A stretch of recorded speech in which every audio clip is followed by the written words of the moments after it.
Soal Baradae, dulu disebut pelatih tembak ternyata baru pegang senpi. Namun sebelum lanjut, luangkan jari Anda menekan tombol like dan subscribe agar kami lebih semangat menyajikan berita-berita terupdate setiap harinya.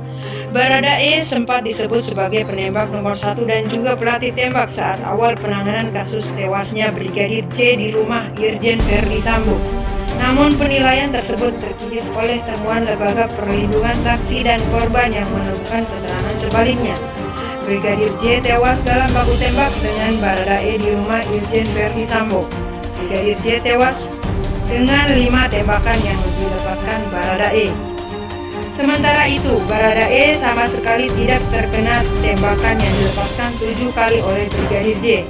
Polisi saat itu menyebut Baradae bukan penembak biasa.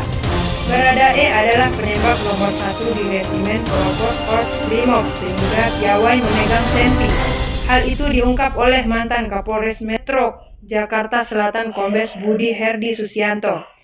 Di Resimen Polopornya, dia sebagai tim penembak nomor 1, kelas 1 di Resimen Pelopor. Ini yang kami dapatkan, ujar Kombes Budi saat jumpa pers di Polres Jakarta Selasa 12 Juli 2022. Budi saat itu mengatakan Baradae juga merupakan pelatih di Resimen Pelopor tersebut. Jadi kebetulan, sebagai gambaran informasi, kami juga melakukan interogasi terhadap Komandan Baradae, bahwa Baradae ini sebagai pelatih. Katanya, LPSK mengungkapkan sejumlah hasil penelusuran timnya terhadap Baradae. LPSK melaporkan bahwa Baradae tidak lebih jago menembak dibandingkan dengan Brigadir J. Informasi itu kami peroleh, Baradae tak jago tembak. Artinya kalau dibandingkan dengan Yosua lebih jago tembak, ujar Wakil Ketua LPSK Edwin Partogi saat menghubungi kami 4 Agustus 2022. Edwin mengaku hal ini diperoleh pihaknya dari hasil penelusuran dan investigasi terhadap sejumlah narasumber yang berkompeten. Investigasi dilakukan untuk mengumpulkan bahan nantinya apakah Baradae ini bisa mendapatkan perlindungan dari LPSK.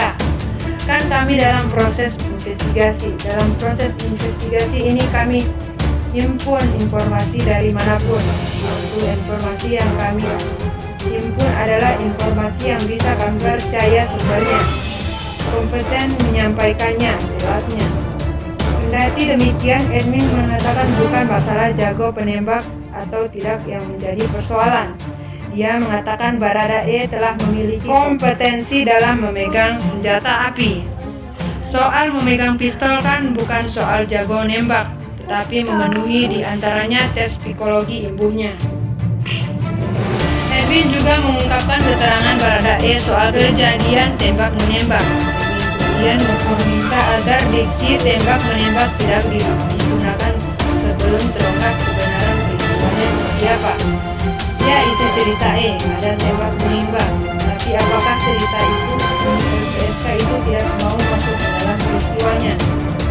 Karena yang diceritakan juga belum tentu kebenaran.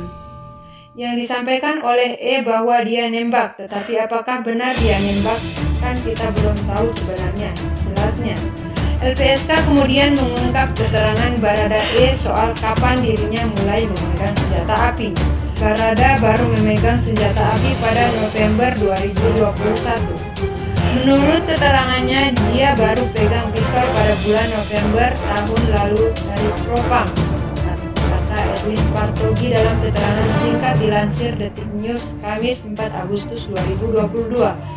Edwin tidak merinci siapa yang memberikan pistol dan bagaimana mekanisme pemberian pistol kepada Baradae tersebut. Namun dia mengungkapkan momen terakhir Baradae menembak. Terakhir latihan tembak bulan Maret di Senayan, ujar Edwin. Selanjutnya LPSK juga mengungkap hasil penelusuran timnya terhadap Baradae. LPSK menemukan Baradae menembak Brigadir Yosua dalam jarak dekat.